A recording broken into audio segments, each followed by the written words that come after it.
I'm Gluten Free Dee, connecting great products to grateful consumers.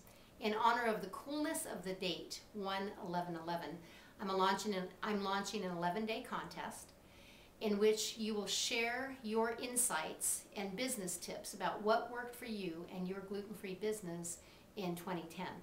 That way, I can share that information to other people, and other people can just read it and benefit from the wisdom that you've already gained and the experience that you've already gained creating success for your gluten-free business. The winner receives a 30-minute coaching call from me, whether that's to work on their marketing plan, business plan, get some marketing advice, help put together a social media campaign, whatever it is that they would like to benefit from in 30 minutes. If you're a consumer, you've been impacted by a lot of gluten-free companies this last year, so I encourage you to share what worked. Why did you spend your money on this cookie instead of another cookie, or this bread instead of another bread? What impacted you in the marketplace? In addition, I'm sharing 11 tips on building gluten-free success in 2011. So let's get started. These insights come from a variety of sources, and I'm going to go through them quickly. They'll also be on my blog in written form so you can benefit from them there. The first one, and one of the most important things you can do in 2011, is to blog. You need to blog at least once a week. And this is kind of one of those do as I say and not as I do yet kind of things, because it's very important for people to link back to your website so that they can experience whatever it is that you are sharing with them, your store, your story, your products, but they can do that with a blog. You also show up more quickly on the search engines for Google. So blogging once a week is very, very important, and that tip has come from a variety of sources. If you can spend a little bit of time, there's a great resource. It's called HubSpot, H-U-B as in boy, spot.com. They just published a 101-page review of all the research they've done over 2010 of marketing tips, and it's vital reading for anyone who owns a business. Tip number 2 is know your Google keywords. This information has come from a lot of different sources over time, but I finally get it because I've been working with Steve St. Clair from Ion Leap. He is a brilliant Google, he understands Google. Google is a friend. He and Google are one. So one of the things that Steve recommends is that you use your keywords, whatever people are looking for, rather than whatever you call yourself, and you identify those keywords and put those in your blogs at least 80% of the time. I've always been known as a gluten-free product ambassador from the days that I worked with Udi's almost 2 years ago. People don't look for a gluten-free product ambassador on Google, so he has encouraged me to call myself a gluten-free consultant. Gluten Free Dee, a gluten-free consultant. Who would have thought? Great advice from Steve St. Clair. Tip number 3, clearly identify your audience. Know who they are, what they smell like, where they shop, what they drive. A woman who's 36 years old and has 3 kids and runs them around and is a volunteer mom and is gluten-free is very different than a 36-year-old professional woman working in New York City. They buy differently, they eat differently, they entertain differently, they feed people differently. Know your clients. Number 4 is build community. There's a variety of ways to build community right now. I'd encourage everyone to pick up the book Crush It by Gary Vaynerchuk. He's the wine library guy, winelibrarytv.com if you want to see him in action. He's a little bit of a crazy man, but he really knows what he's talking about developing your niche. This is a level playing field right now, and anyone can be successful in this day and age if you're willing to use the tools. The tools are social media, and that's what we're going to talk about next. Build your community. Someone who's doing this extremely well is Earth Cafe Living Foods. Craig Ahrens from Earth Cafe Living Foods is really built a strong following. They've been on Facebook for a long time. They know how to use the tool. I'd encourage you to use them as a case study to see what to do to build solid community. The other thing is, if you have a location where people can come, let them come.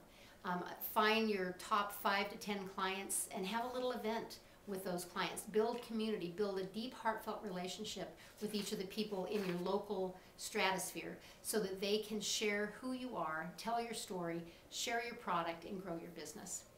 Number 6 is master social media. If you want to be in business in the next 5 years, you have to do this. It's not an option. And I know you're whining and you have all kinds of excuses. I'm an entrepreneur as well, and it's very difficult for me to take care of all my clients and make sure that I do my blog, my Twitter, my Facebook. I understand the challenges. I also am an empty nester now, so it's a little bit easier because I don't have kids to take care of. I know a lot of you are raising families still as you're building your business. Makes it a lot more complicated, I know. What I would say is find a way to do it. We're going to talk about building team in a little bit, but you have to do it. There's no way to stay in business and not have a strong presence using social media. It's also the least expensive marketing you could do because it's word of mouth marketing. It's generating referrals because other people fall in love with you. Use social media. A Twitter tip that I would share. Find somebody who knows how to use Twitter. I'll be doing some training later in January and February, so I can definitely help you. There are a lot of people in your local areas who can give you tips on Twitter. But Twitter is very important for businesses. In this big survey that HubSpot did with all the companies they talked to, there was 70% of the companies they surveyed said that Twitter was either critical, important, or useful. 70% of them. 20% said critical, 40% said important, and up to 70% encompass all of that. It's a very important tool. Twitter is my expertise. I've learned how to do Facebook. I will learn how to do LinkedIn this year. But if you need some help with Twitter, I'd be happy to help you there. Sometimes it's good to hire a ghost tweeter. Sometimes you find a teenager in college. I'll be doing intern training classes to teach you how to get interns to help you with that.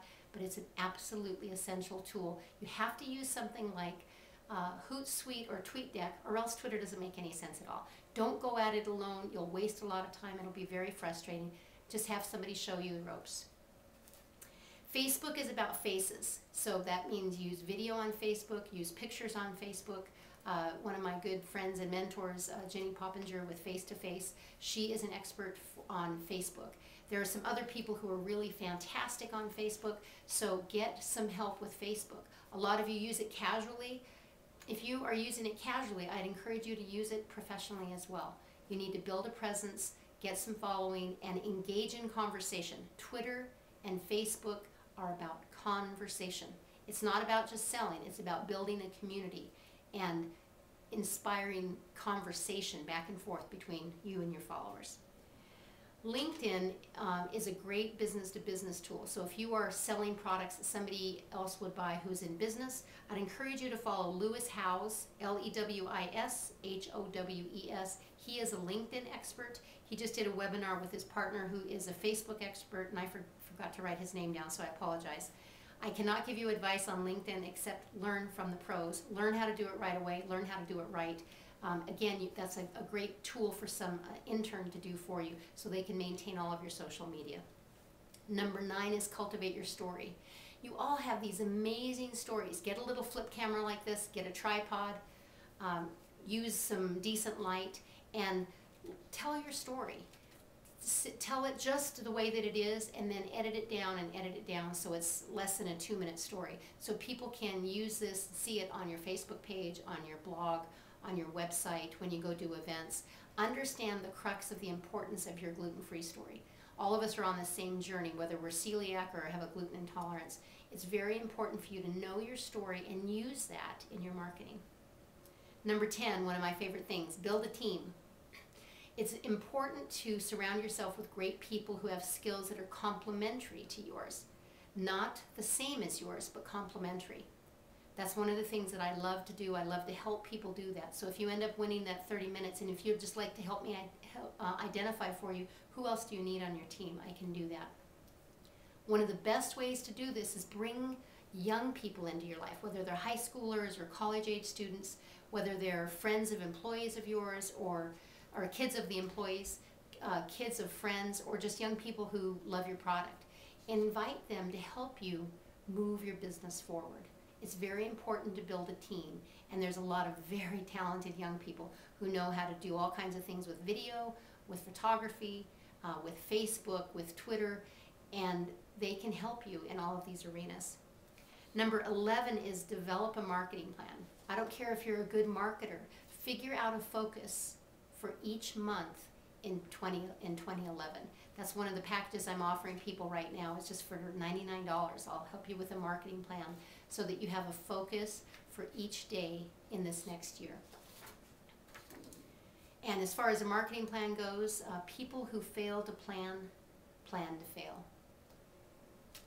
Tough words, but it's true. So I'd encourage you to have some sense of direction for the rest of the year. So that's it. Those are the 11 tips, the 11 insights to help you build business success in 2011. And remember to share. It's your turn now. So write down the tips on things that have worked for you in 2011 or 2010 so that other people can benefit from it. You can enter every day. Every day there will be one drawing for that 30-minute coaching call, and that will come from my Gluten Free Dee website, Gluten Free Dee on Twitter, and Gluten Free Dee on Facebook. I'm signing off as your favorite gluten-free consultant, Gluten Free Dee, connecting great products to grateful consumers. Thank you so much.